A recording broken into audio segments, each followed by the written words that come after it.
In this video, I will show you how to use 2.4-inch SPI TFT LCD touchscreen with ESP32 Nano board.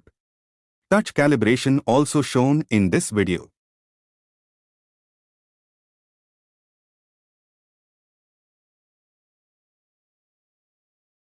Please watch full video to make this project.